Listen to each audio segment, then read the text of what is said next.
It's totally fine. I have a lot more stories. That you do. Yeah. That you do. Guilty as charged with the stories.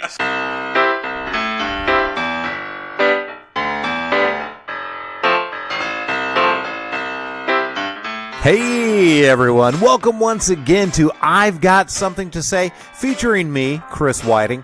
Thank you so much for downloading, streaming, however you're listening to this. I do appreciate it. This week's episode is entitled, Better Call Phil. So, I decided this past summer to take my daughters on a trip. And this was before my oldest daughter went away to college. She's a freshman at Mizzou right now. And my younger daughter is a junior at Truman High School in Independence, Missouri. Yay. So Molly was getting ready to go away to school. Both girls were busy working all summer, but we found a little window of 5 days where we could get away. So we decided we're going to Chicago. Molly had been there a couple of times before, had enjoyed it. Abby was jealous because she'd never been to Chicago. And we thought, well, we'll go up there and we'll do some stuff that Molly hasn't done. So we were all excited. We took my mother as well. So it was Grammy, Molly, Abby, and me. And we're driving up to the airport on July 4th, heading up I-29. And for once in my life, I left with plenty of time to get to the airport. But I sort of fell, I guess it was like muscle memory, I don't know, fell into my old habits of, oh shit, I'm going to the airport, I'm going to be late, I have to drive really, really, really fast. So we're on the highway early in the morning, heading up on I-29 after we'd gone through downtown Kansas City. Beautiful. And on the way up there, apparently there's an area where it goes from 65 to 55 for a short time. And then back up to 65. Well, we're driving along, and all of a sudden, here comes a Smokey right up behind us. We got a motorcycle cop, and as I see him coming up in my rearview mirror and I'm starting to pull over, I can see another motorcycle cop come out and get the person who's behind me. I turn the corner and start to pull over to the side of the road, and there are two other motorcycle cops who have folks pulled over. So there's now a total of 4 of us pulled over on the side of the road. Obviously a speed trap I fell right into. And, you know, shame on me. I'm the one that was breaking the speed limit. So it was 55. I was going 81. For those of you not familiar with math, I was going 26 miles per hour over the speed limit. So not a good thing. I decided I'm going to throw it out of my mind. We're going on vacation. Like I said, we left early, so we got to the airport in plenty of time. Really had a dadgum good time in Chicago. Oh, we had fun. We did a Segway tour by the big lake. That's Lake Michigan. We went up in the Sears Tower, which I think they call, I don't know, it's something that begins with a W now. We went up in the Hancock Tower. We took a speedboat ride out on the lake. It was just a great time. But we came back, and I knew I had to deal with this ticket. So I called my attorney, and let me just give a plug here for my attorney, Phil Lavoda.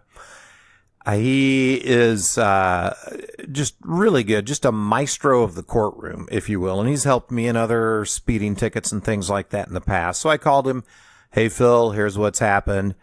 And his reaction was, okay, you know, send me a picture of it. I'll see what we can do. But, man, 26 miles over, you're probably going to be in a little bit of trouble. Well, Phil knows what he's talking about. In the past, when I've had tickets, we've been able to get them reduced to defective equipment or equipment malfunction.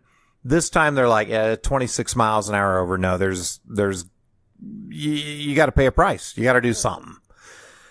So Phil and I had to go to court.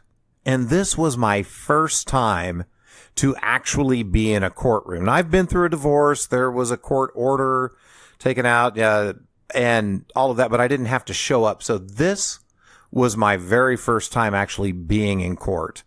And we actually went one day before the court date to see if we could get in early. And I was sitting outside and just looking at the folks that are at the Kansas City Municipal Court on a random Tuesday.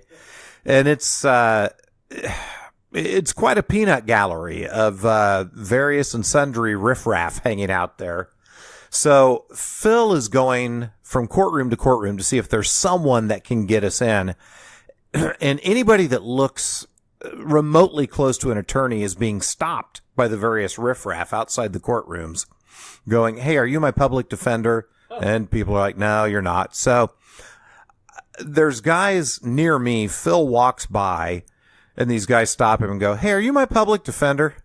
And Phil stops, puts his arms out to his side as if to say, are you kidding me? And goes, look at me. Do you think a public defender dresses like this?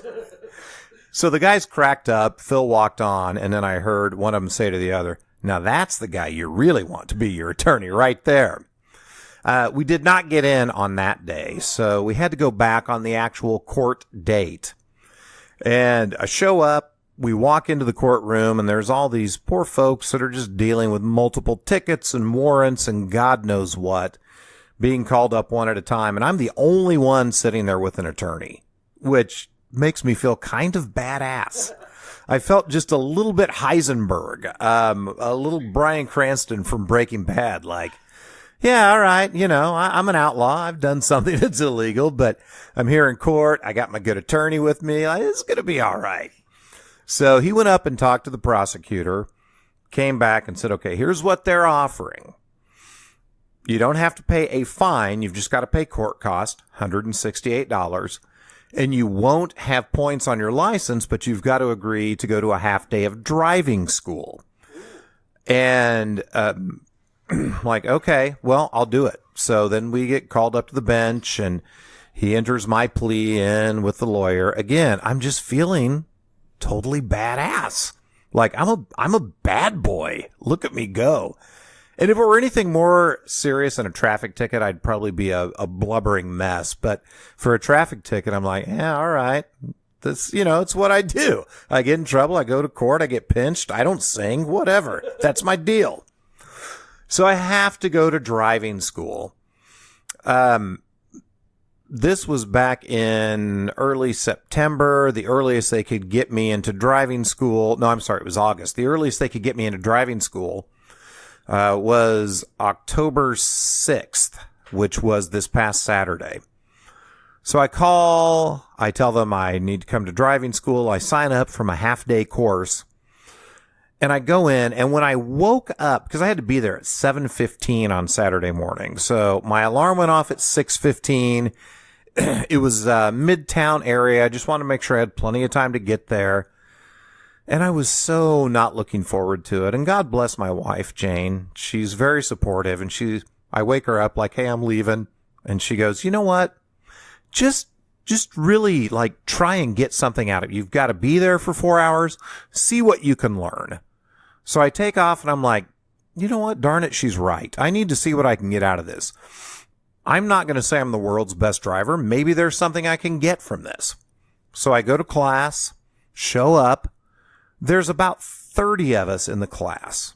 And we have this woman come in dirty sweats, a dirty Southwest high school sweatshirt, which when have they ever made a Southwest high school sweatshirt? And dirty sweatpants and whatever. Turns out to be a super sweetheart, just nice as she can be.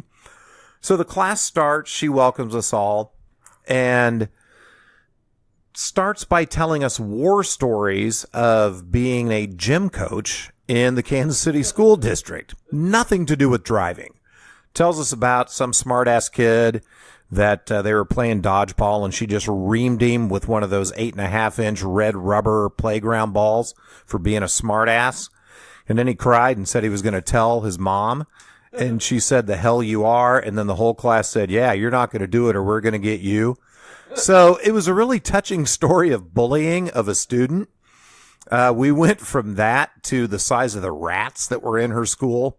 And this went on for an hour. And I'm wondering, what is the point and when are we going to get to how am I going to be a better driver and learn from my past mistakes? So that goes from 7:30 to 8:30. And then at 8:30, she's like, let's take a 25 minute break, whatever. Come back in. And then we're going to talk about what each one of you has done to be here. We take our break. We come back and we go through about 15 people having to tell the story of how they've sped or had drunk people in their car. They got pulled over and had bags of unscrupulous stuff in the back seat that couldn't be explained, and various and sundry other issues that they had. That goes on for about an hour because she's actually a pretty good facilitator, asking lots of questions. And she's like, hey, time for another 20-minute break. Then we'll come back and have the rest of you talk. So we come back after the 20-minute break. I got a coffee from Quick Trip, which was delicious. The other half of the people talked and told what they did. And then she's like, oh, well, I'll be damned. It's time for a break again. Let's go. So now those of us that are just there for 4 hours only have about 45 minutes left in driving school. Those of us that had to stay for a full day, which thank heavens, thank you again, Phil, that I didn't have to, are going to be there for 4 additional hours. So we come back for the final hour of driving school, and she said, okay, everybody here, take this piece of paper. It had room on it to answer 20 questions. She goes, I'm going to throw this DVD in about safe driving and let you watch it. So it starts off, and you can tell it's older, just from the graphics and the music, very synthesizer, some saxophone in it, and then it shows up on the screen, Ultimate Driving Challenge, brought to you by General Motors. And then they kick it to someone who's going to kick off the entire Ultimate Driving School DVD, and we get to hear, hi, I'm President Bill Clinton. Welcome to the Ultimate Driving Challenge. And this wasn't even President Bill Clinton late in his presidency with the gray hair. This was President Bill Clinton, who still had the dark hair, who had not had to deny having sex with the woman that he actually had sex with. This was early on in his presidency. Then he kicks it over to our hosts, Craig T. Nelson and Paula Zahn. They welcome us to the course, congratulate us for taking the time to watch the DVD presentation. And then they go into this entire extended introduction of the Ultimate Driving Challenge featuring Tim Allen, Scott Bakula, Deidre Hall, Hammer, Barbara Mandrell, Rue McClanahan, Gavin W. Miller, Karen Parsons, Annie Potts, and Grant Show. And I'm watching this in total disbelief. I mean, just the cavalcade of celebrities from the late 80s, early 90s. It was like watching the intro to an old Shields and Yarnell show. I could not believe all the celebrity guests in the Ultimate Driving Challenge. I did look this video up after I got done with driving school, which I graduated, by the way, so congrats to me. Yay. I have a certificate suitable for framing. The show was from 1993, and actually after it was over, our instructor told us that everybody who was on that show was in some kind of traffic trouble, and it was part of them getting out of their sentence to be part of the Ultimate Driving Challenge. So I don't want to say I wasted half of a Saturday, but the truth is I wasted half of a Saturday. The good news is I don't have any points on my license.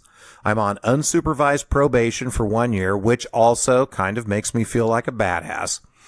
And then I also learned that maybe our legal system isn't really about rehabilitating or making people better, but it's more about being punitive.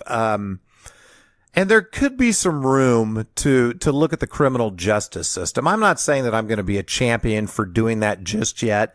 For right now, I'm just going to enjoy the fact that I have no points on my license, that I didn't have to pay a huge fine, and I got to learn how Scott Bakula feels about driving too fast. So that's it for this edition of I've Got Something to Say. I'm Chris Whiting. Thank you so much for listening. I so appreciate you listening to my ridiculous stories. Again, as always, huge thank you to Paul and the good folks here at KCTK Radio for producing and making this show possible, and I will talk to you next week.